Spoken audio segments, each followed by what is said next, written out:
This is an All Ears English podcast, episode 1894. You're like a sister to me. Go beyond family textbook English vocabulary. Welcome to the All Ears English podcast, downloaded more than 200 million times. Are you feeling stuck with your English? We'll show you how to become fearless and fluent by focusing on connection, not perfection. With your American hosts, Lindsay McMahon, the English adventurer, and Michelle Kaplan, the New York radio girl, coming to you from Colorado and New York City, USA. And to get your transcripts delivered by email every week, go to allearsenglish.com/subscribe. In your textbook, you learned the basics like father, mother, brother, sister, or cousin. But today, we'll show you how to take your family vocabulary to the next level to really show people what they mean to you in English. Listen in today. Hey, Michelle, how's it going? Hey, Lindsay. Good. How are you? I am great. I have a question for you. All right. What's the question? All right. Would you say that you're close to your family? Yes. Yes. Yeah. So, yeah, I would say I am too. You know, I kind of wax and wane on that. There are periods where I'm close to them and I call them every week. And then there are seasons where I call them once every 2 or 3 weeks. But we're pretty close overall, I would say. Yeah, that's good. Yeah, like I don't always like for example, I don't talk to my brother on the phone all the time, but I feel very close to him. But like, yeah, you know, then we'll have like a really good conversation. It's mostly just like very sarcastic.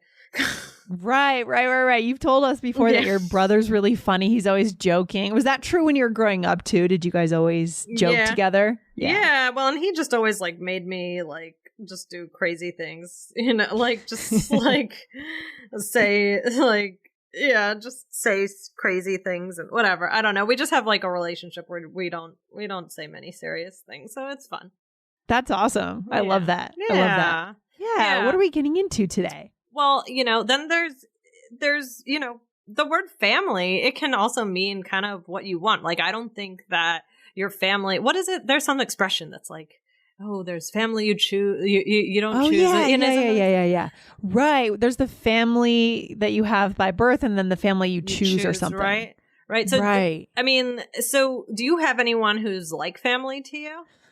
Yeah, I would say I do. You know, I have people close to me, you know, close friends that I would say are like family or people that I've known my whole life. And they're kind of, you know, unofficial members of the family, right? Yeah. Mm-hmm. Yeah, right. Like I have, I'm sure I've talked about them before. So my two best girlfriends from growing up are Jamie and Allie. Aww. And like I literally grew up with them. Like Jamie is 6 months younger than me, and our moms were friends when they had us. So like I knew her. Like I don't remember a world without her, and like Allie too. Really, so like it's like the three of us. So I would say they're like family to me. Yeah, that's amazing. And you guys have stayed close over the years through college, through life. Do they live near you or where do they live? One of them lives like probably like an hour and a half away. And then one of them is back like at home in the Maryland area. So, but you know, it's like one of those things where, you know, if I haven't seen them in a while, I mean, I spoke to both of them recently, but like, if I haven't seen them in a while, then I just like feel like a kid again. Oh, that's awesome. So they're kind of like family to you. They definitely are. Absolutely. I love that. So today, what are we teaching our listeners? Okay. Well, we're going to talk about this kind of expression to say like family to you, right? So we're going to talk about how to describe when somebody is like something to you. Right. So on episode 721 was the best way to talk about your best friend in English. So we spoke about the word bestie and some other phrases there. So head on over to that one as well to listen to. Yeah, guys, go back and find that episode. You can come back to our blog, allearsenglish.com, and type 721 into the search bar and make sure you hit follow so you don't miss any of these awesome episodes. Yeah, the word bestie, that's definitely, you know, Yeah, I love that one. Very slangy, isn't it, Michelle? Yeah. So my son, I'll call him my bestie, or I would, like, even though he's my son. Yeah. But when he was a baby, he said he couldn't say bestie, so he would say Beppy. Oh, that's so cute. Yeah, so even now I'll be like, you're my Beppy. Yeah. That's cute. I love that. So well, that kind of leads into my question is like, can you use like something to me, like with a family member? Can you use this with your family? Oh, well, about your family. Well, it's a good question, right? It depends on the words you choose. You know, if you say they're like family to me, that doesn't make sense because they are your family. Right. Literally. But we can get more specific. Yes, exactly. Right? And how could we, Michelle, for our listeners? Well, you could say something like, she's like a sister to me. Right. So again, this is the construction we're kind of focusing on is like a blank to me, like family to me. Right. So that's really useful, for talking about people who like, you wouldn't really say that like family about your family member. But like my cousin, I'm very, very close with my cousin. So I might say, oh, she's like a sister to me.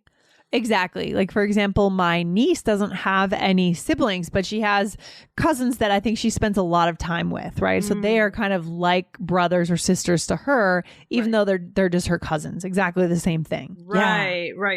So if you get more specific, you can use it about family members to kind of change the... to change like 1 degree closer, right? 1 degree closer. Right. So, and like I said, I another one would be, I like the Jamie and Allie I was telling you about. I'm also very close with their mothers, and that's cool. Some of my mom's friends, not just them, but like my mom has this like a very tight knit group of friends. And honestly, I would say like I grew up with them, and I would say like they're like about one of them. I might say she's like a second mother to me. Oh, that's amazing. Yeah, like a second mother or a second father. Right. So that's another construction you guys can use. I know for our listeners, it's super important to be able to talk about the people close to us, right? Michelle, this is a connection skill right here. I mean, what do you think that this kind of construction, these expressions, what do you think they do? Oh my gosh. They give people context about who you are and what matters in your life and who's in your life, right? So they build you out as a person, so sometimes at work, especially, we think we're just doing business with a business person, but we're doing business with a whole person who has a whole life and relationship. So if we know about those things a little bit, we can get more done and just have more fun, right? Enjoy that connection more, right, Michelle? Right. I also think it can be like pretty flattering. Like, actually I thought of this like with my mom's friends. I remember recently I saw one of my mom's friends and she said something like, oh, I'm like your second mom. That's what she said. And, so she was, saying that, not using that construction, but I think it can be very flattering. Flattering for you or for her when she said that? When she said that to me, I felt flattered. Okay. Like, oh, like when because my cousin and I, like I said, we're very close, and if she says to me something like, oh, like we've said it to each other, oh, you're like a sister mate to me. And to me, like, that's like very flattering. Like, I feel like, oh, that relationship is kind of elevated to, something close. Yeah, because sometimes we don't know where we stand with people. We don't know how they think of us. We think, oh, it could just be another friend or another cousin, right? But then if you can express to someone like what they mean to you, that can be really powerful, guys. Right. Or like what you said about the context. If I'm telling you about my cousin and I'm like, oh, yeah, no, she's like, oh, we're so close. She's like a sister to me, Oh, I love that. Guys, it's so much better than just saying sister, brother, cousin, uncle, right? It's so much more. It's showing what you really care about. Yeah, right. I love it. Okay, Michelle, what else do we need to know then? All right. Well, so we have some other useful expressions. These are kind of silly. Lindsay, have you heard of these? Oh my gosh. Yeah, of course I've heard this. This is kind of fun. I was thinking about this expression the other day for whatever reason. Oh, that's funny. Okay, guys, here it is. So this one is fun and it's saying the same kind of idea. So the expression is brother from another mother. brother from another mother. I feel like guys say this more than girls. What do you think? Yeah. Yeah, I guess so. I don't even know. These are just so ridiculous. I don't even know. Do people even say these anymore? I don't know. But these are like funny ones to teach. Yeah, they're kind of fun to teach. You might hear them in songs or movies. Yeah. So you guys can decide if you want to use it, but you might hear it, right? What would be a sample sentence for our listeners? Well, you could say something like, I've known him since we were in preschool. He's like my brother from another mother. Just because it rhymes, so it's so fun to say. Yeah, right? Exactly. Or there's another one, Lindsay. Have you heard this one? Yeah, sister from another mister. Exactly. Right. So, yeah. So, for example, Patricia is my oldest friend. Seriously, she's my sister from another mister. That's so good. That's so good. And then another way, and this expression coming up now, guys, is something we can say to pull someone in. Right? You know, there may be someone kind of not technically in your family, right? This is someone that we have in the family that I'm in now, my family, that someone is not necessarily related by birth, right? They're not blood related, but they're a close friend and they're always included in holidays, invited to Thanksgiving. And what would you say to that person if they're not sure if they're invited to a family event? Oh, you could say, oh, of course you can come, your family. Exactly. Right. I love it. Of course you can join us for dinner. Your family. Right. So good. So good. Right. So I think these are really, well, those first, your family is a more like, I think that one said more commonly. The other two are kind of silly, but just. Yeah, I agree. The other two are kind of just sort of like bros kind of saying that, right? Right.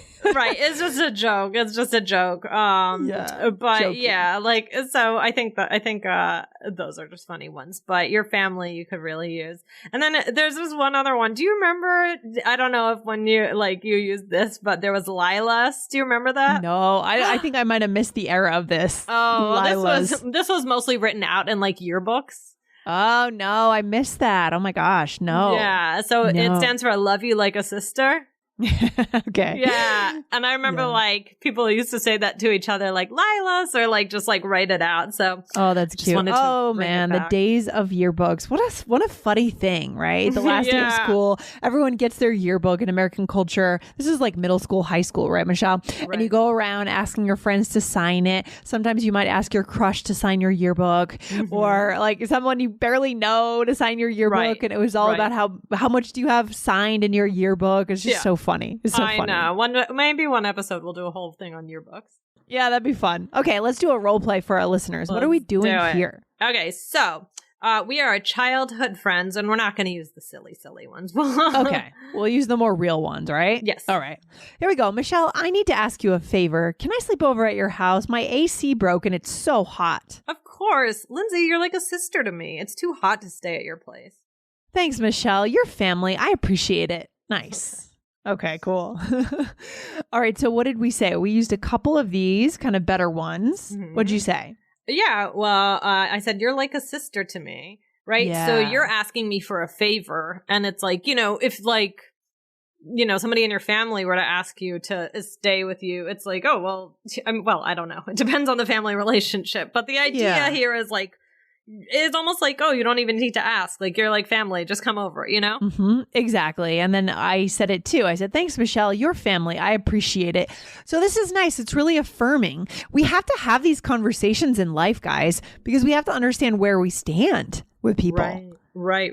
Exactly. So I think it's good for like elevating the relationship, showing somebody like how much you care, or telling somebody else, like illustrating, explaining your relationship with a person to someone who's not in that relationship. You're telling a story, right? Like, so instead of just saying like, oh yeah, like my cousin Jane, like my cousin Jane called, and my cousin's name isn't Jane, but like my cousin Jane called, and we were talking for 5 hours, blah blah blah. Like, I could, if I said, oh, my cousin Jane called, she's like a sister to me, we were just talking, like it kind of gives more context. It paints more of a picture also. Right, because sometimes we're not that close to our cousins, right? It just depends. Sure, yeah, cousins are like a whole thing. I have some cousins that I've met like once in my life. You're either extremely close or you have no relationship. It's just like kind of... That might be something that's actually kind of different in the United States versus some of our listeners' countries. I mean, I have some cousins on my dad's side that I've only met once in my whole life. Wow. Like that I don't really know very well, but vice versa, my niece has cousins that are like brothers and sisters to her. So it just depends on, where these people live, how close is your parent to their parents. It depends on a lot of things. But I think this is really good, guys. In your conversations, you want to know where you stand. If someone says this to you, you may want to look at giving more time to them and putting them at a higher importance in your life if you didn't see them in the same way, right? That's kind of interesting too, right, Michelle? Yeah, absolutely. I love it. Yeah. So, I mean, guys, I think these are very useful for describing relationships in a way that sounds like concrete or makes sense to someone by giving a comparison. So use that construction like a blank. Like a blank. It goes way beyond what you guys have learned in your textbook, brother, sister, cousin, mother. We're going way beyond that today. Good stuff, guys. If you love All Ears English, Michelle, what should our listeners do to make sure they don't miss a single episode of the show? Make sure you follow us. Yes, hit follow now, guys, and we'll see you back here very soon. Michelle, have a good one. You too. Bye, Lindsay. All right, take care. Bye. Bye. Thanks for listening to All Ears English. Would you like to know your English level? Take our 2-minute quiz. Go to allearsenglish.com/fluency score. And if you believe in connection, not perfection, then hit subscribe now to make sure you don't miss anything. See you next time.